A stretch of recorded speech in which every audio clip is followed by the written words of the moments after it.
really excited to talk about the labor market and the economy with you all because, very simple topic where there are not many perspectives. Just more about me. I come to this topic from working for the past couple of years in the government. So I spent 3 years as a senior advisor for policy for Vice President Harris, covering macroeconomics, labor economics, and emerging technology. And then after that, I moved to the Internal Revenue Service, so our tax collector, where I worked on technology modernization and kind of the earned income tax credit, and also had a chance to work with Doge a little bit. So more on that. I'm really excited to be in conversation with Aiha today. Aiha leads Data and Society's Labor Futures program, and Data and Society brings, I think, an incredible perspective to this work about interrogating how technology disrupts, establishes, and transforms work and employment. So maybe in a little bit, we're gonna ask maybe 2 or 3 of you to share maybe one unexpected insight each from the breakout sessions on how AI might impact the labor market, workers, and the economy. Before we do, I want to turn to you, Aiha. I feel that one of the incredible things you bring to this work is the journey you've come on from your decade of work in organizing in Los Angeles to now the work you're doing and kind of shining a light on new perspectives of thinking about how AI impacts work. So I was curious if you could just take us on that journey a little bit. When you think through your work over the past decade, what is the same and what is different about the current moment? Is it kind of the same problems? Or are they very different? Yeah. Thank you so much for inviting me to participate in this, and hi everyone from PAI that I knew, and everyone here for joining. Thank you for that question. It makes me feel very old. Like I've been doing this and I'm ready to retire while you've been here for 5 weeks. So I started my work mainly doing organizing in Los Angeles, organizing in the Asian American community, and then moving to organizing and working on economic justice with a nonprofit that was focused on raising and maintaining standards in industries that were considered lower middle class but weren't likely to disappear. And at the time, we viewed the challenges that workers faced most as consolidation. A lot of industries were starting to consolidate and moving from like regional grocery stores to national ones.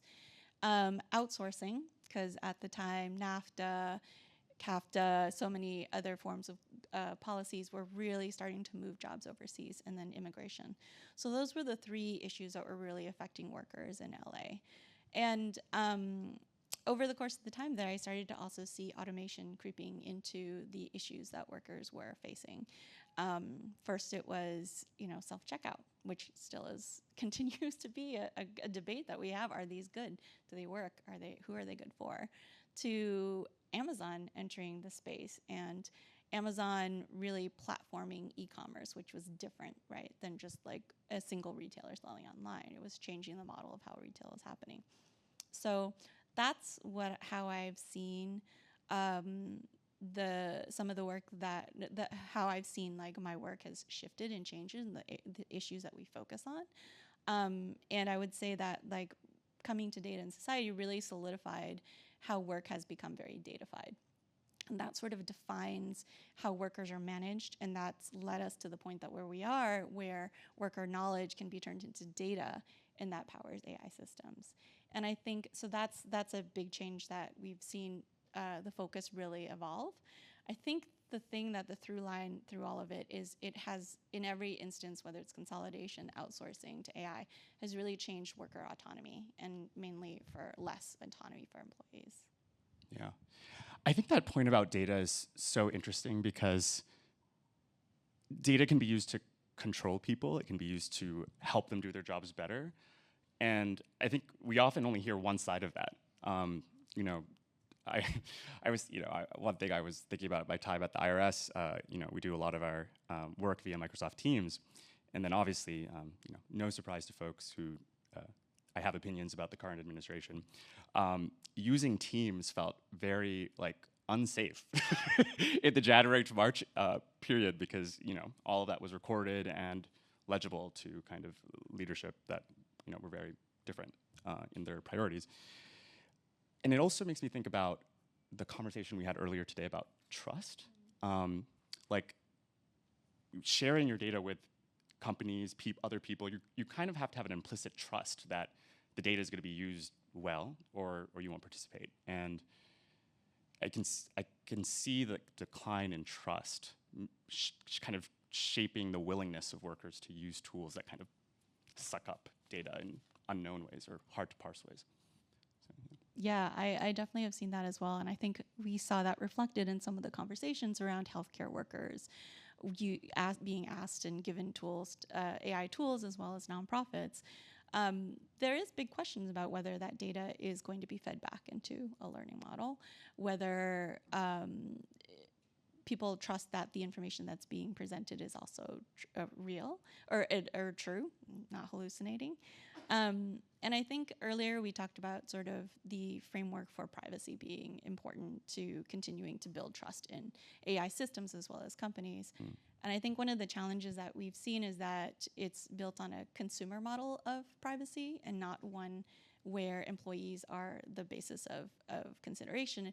And that has different implications because as consumers, there's a greater level of choice in whether you're using a tool or not. As an employee, if this is a tool that's being presented to you by employer and said you must demonstrate your efficiency, that there's less space for that conversation to happen and less choice to decide, well, do I enter a particular type of information, whether that's my personal identifying information or whether it's like my knowledge and skill that I've learned through many years of work and experience. Yeah, and it makes me think about David's comment earlier about how we kind of have to design these systems knowing that there are power dynamics and disagreements between people, especially in an employer-employee relationship where there is a power dynamic. But your point about the healthcare workers made me, I think now is probably a good moment to get some other opinions on the floor. I'd love to call on maybe, let's say, 2 people, if they're willing to share one unexpected insight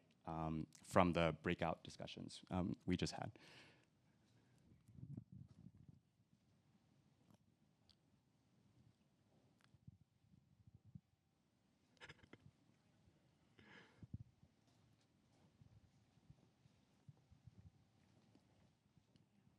Thank you.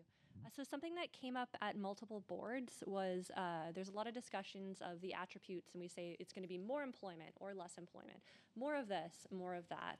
And it was not common for people to propose what different looks like. So it's going to be very different. We all know it's going to be very different. And then when we're looking at more and less, oftentimes people would have exact contradictory sort of attributes. And so it's unclear in the situations where we think it's more, if it'll actually be more. There's a lot of implicit assumptions. And then if it's less, will it actually be less?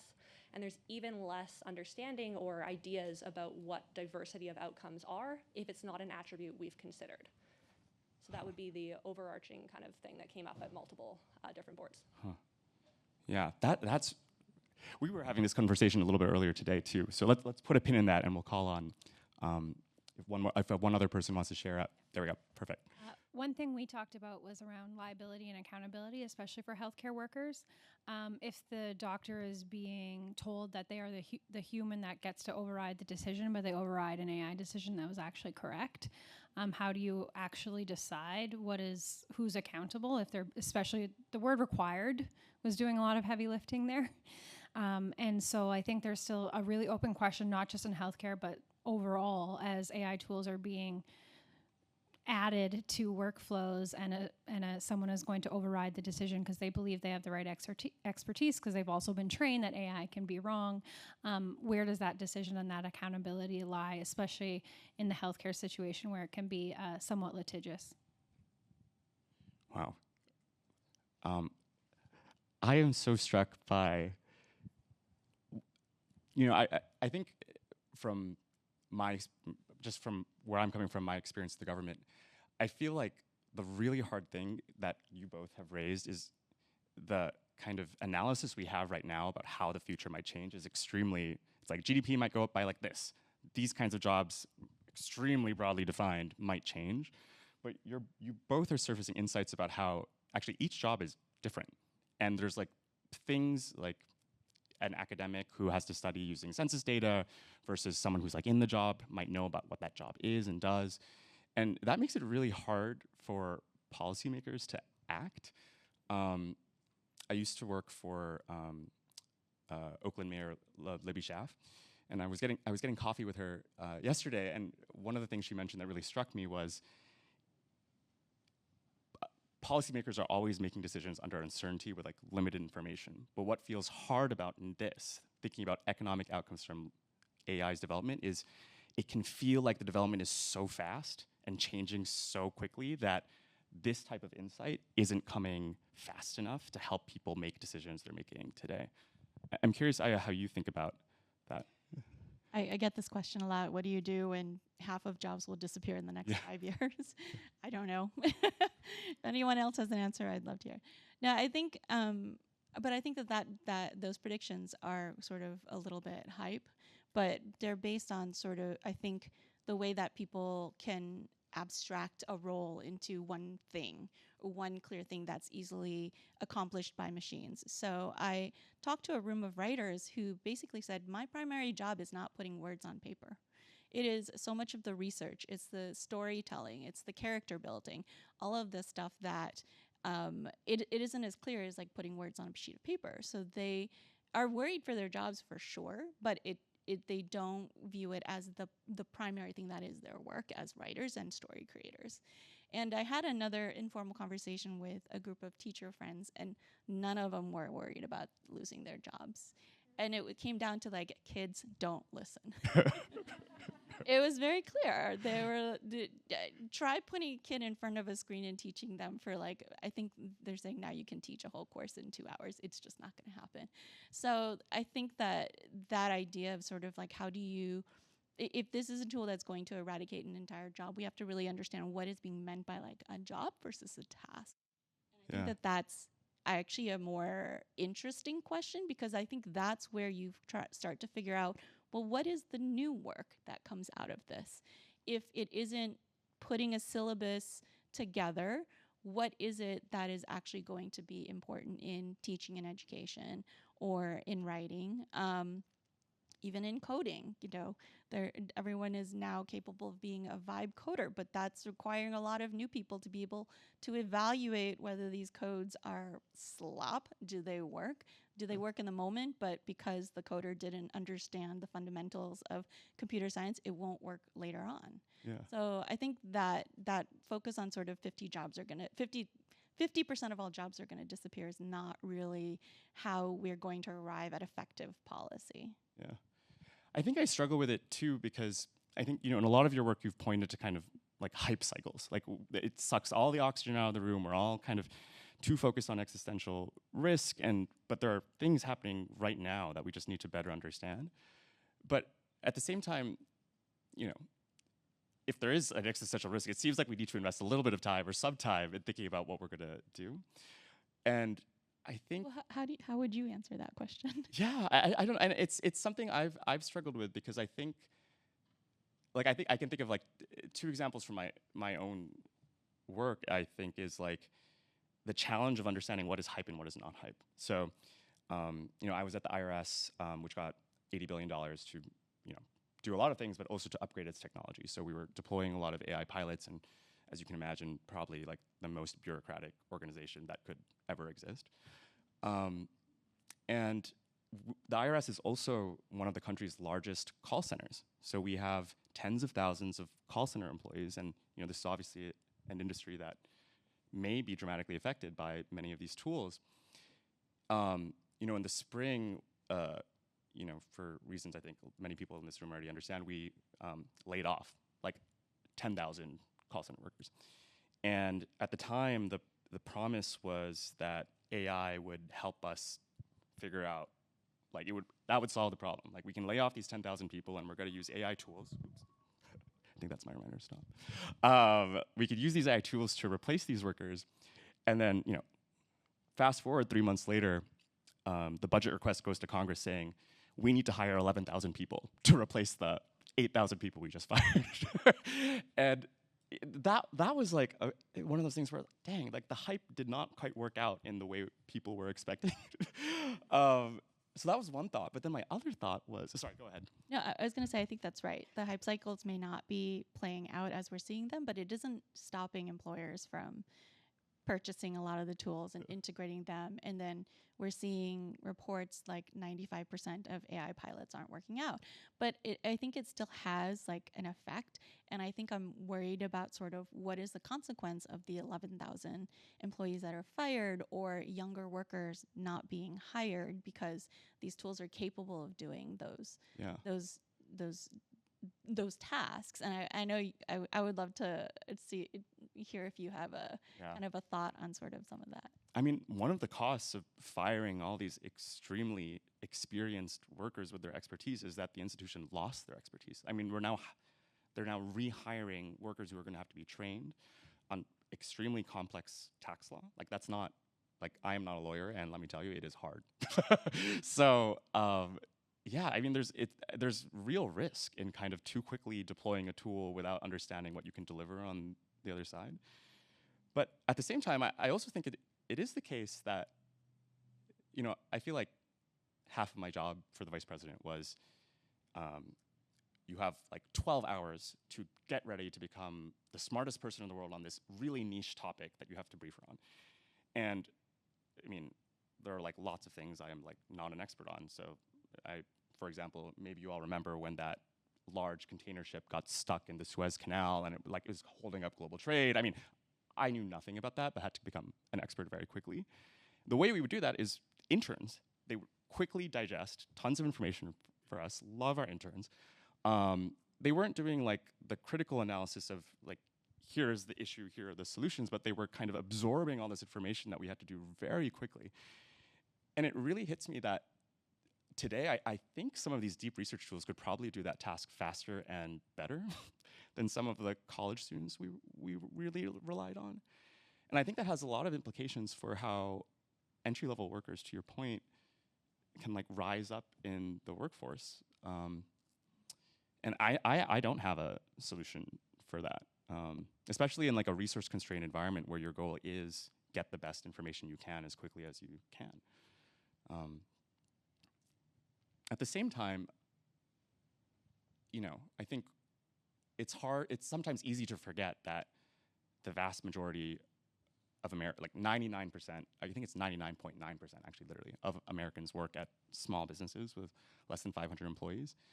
And about half of those small businesses have less than 4 people at them. Like there's no chief AI officer, it's just a person at the end of the day making decisions about how to run their business. So these deployment decisions, it's not so much it's not always questions like, do I automate my entire call center workforce? It's also, I'm gonna ask ChatGPT about how to run my business. Like those are things that are happening right now. So, yeah. Yeah, I think that's absolutely right. And I think that's sort of what contributes to the hype is most people are aware of LLMs through ChatGPT or Gemini or Microsoft. But those are used as consumer tools. It's a very different feeling when it's your employer saying, if you're a healthcare worker, you must use AI. And I think there was recently, and there are different questions that are involved. That sort of level of autonomy affects whether a tool is going to be adopted. But there was recently an article published about how some patients found out their therapist was using ChatGPT to help them with therapy, and those patients were insulted and had lost trust in their care provider because they felt like their work was being outsourced. So I think, you know, what it comes down to, and sort of like what you're saying about sort of how does it become adopted and how does it become a trustworthy tool, is that there's a level of autonomy that we're losing as work becomes more datafied and more automated. And that autonomy is a critical part of understanding how humans relate to one another, because not all issues can nor should all issues be automated in such a clear way. I think in the example of like getting quick information about the boat in the Suez Canal, that makes sense. Like this is something that the tool can do. But should this tool have been left to decide, well, what policy decisions should we do now that we know this container anchor is stuck. I don't know what it is. I'm sorry. I can't even remember at this point which ship it was. Yeah, and I think and I think we're gonna have to wrap up soon. But the corollary, I think, to your point is like one person's outsourcing of a job is potentially someone else's new job. I mean, I think that can result in worse outcomes, right? When it's like, you know, now all of a sudden I have to like copy edit all this work that isn't good enough because I'm being forced to use this tool. But, you know, I use this example all the time, but I grew up in the Philippines, and 10% of the Filipino economy is call centers. So I've been thinking a lot about call centers because of this recent experience. And, you know, like when we think about outsourcing of jobs, I mean, at the end of the day, if that industry is like fundamentally changed in the Philippines, I mean, that's 10% of their GDP. I mean, it's not a simple thing. So it seems like we have to be aware both of like the individual impact, like like the patient-doctor relationship, but then the kind of societal and global implications of just that change kind of spread in so many ways we can't predict. On that note, I think we have to wrap up. Sorry, Amy, are we going to questions? Lunch? Questions. Okay, questions. I see a couple, so yeah.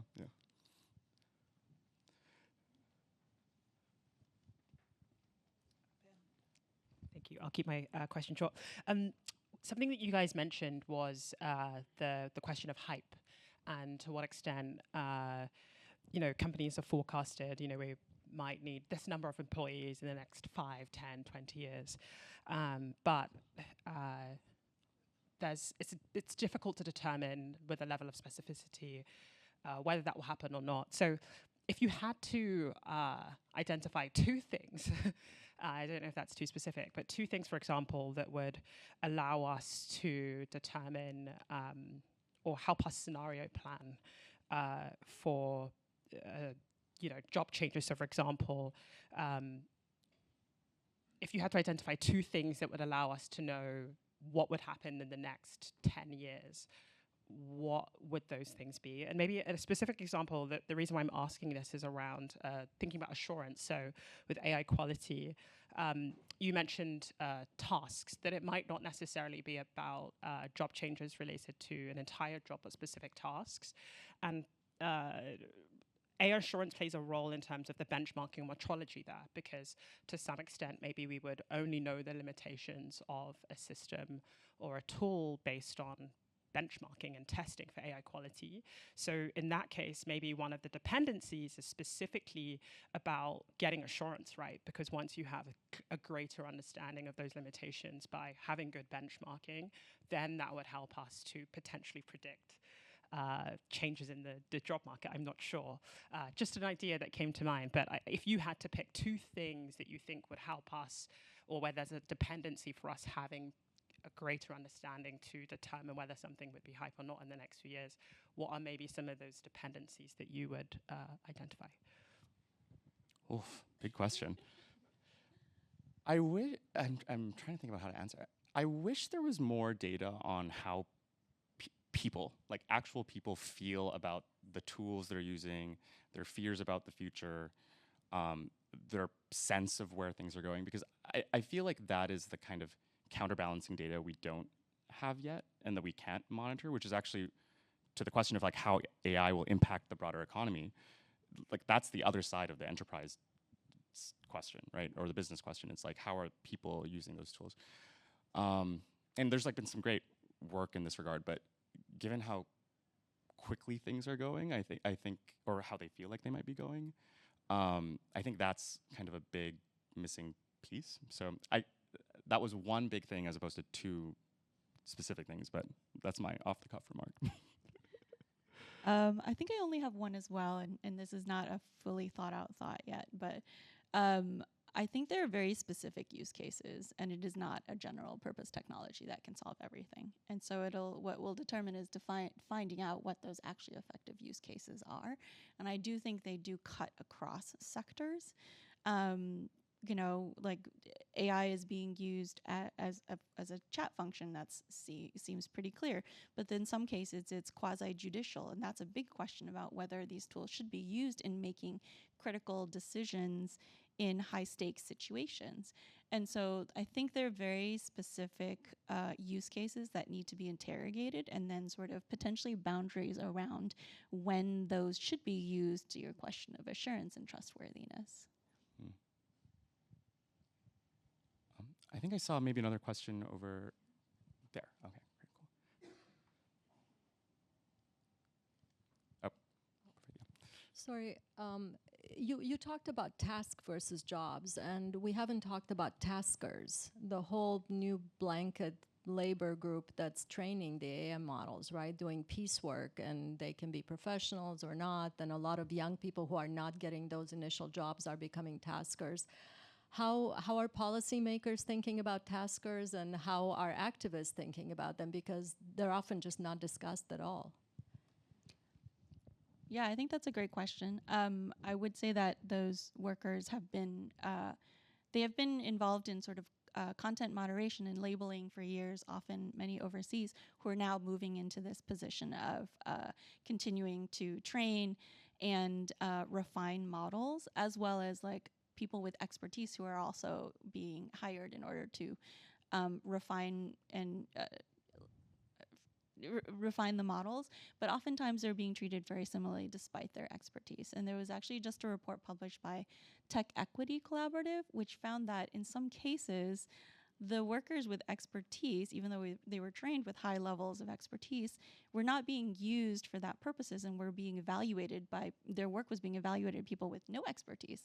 So this draws into question the integrity of models in the future if you're hiring people who have PhDs in whatever the topic is, but not really recognizing it and flattening their contributions in developing a model. I think in terms of where policy is going around this, I don't know of any, I'm so sorry to say. And I think it's like an important, maybe going back to the question of assurance of like the integrity of models, that should be part of the conversation. Yeah. I feel like this is such a good question, because I think it's one where I've been trying to also think about. This discussion about labor and economics is hard to have in the United States itself, but globally, there's just so many different perspectives on these jobs. And I had the most interesting conversation with a PI partner in Kenya 2 weeks ago. And the conversation was about how these jobs, to your point, like lots of concerns in the quality of these jobs, mental health concerns, wage concerns, schedule unpredictability. But her point to me was that in the United States, a lot of the conversation about AI and jobs is about displacement, whereas for many people she works with, the fear is actually not about displacement. It's like, we are going to miss out on a wave of job creation that is going to go to other countries, and how do we seize? So it was kind of like a both and. It's like, how do we improve these jobs? How do we get people with expertise to evaluate people with expertise? But also, it seemed less of the fears that we shouldn't be, like, we're worried about the displacement effects. So that's been something I've been struggling with too, because it's like, this is an international supply chain with, just like call centers, so. Yeah, and maybe that's part of the consequence of talking about this AI bubble or this hype around it, is you kind of hide the stories and the reality of what it takes to actually build a model. Yeah. Okay. I think we have no more questions. This was, I feel like I wish we could talk about the economy for a lot longer, but there's more to come. Thank you everyone for your questions and thoughts. Thank you, Aiha, for joining me up here. Thank you. And more to come.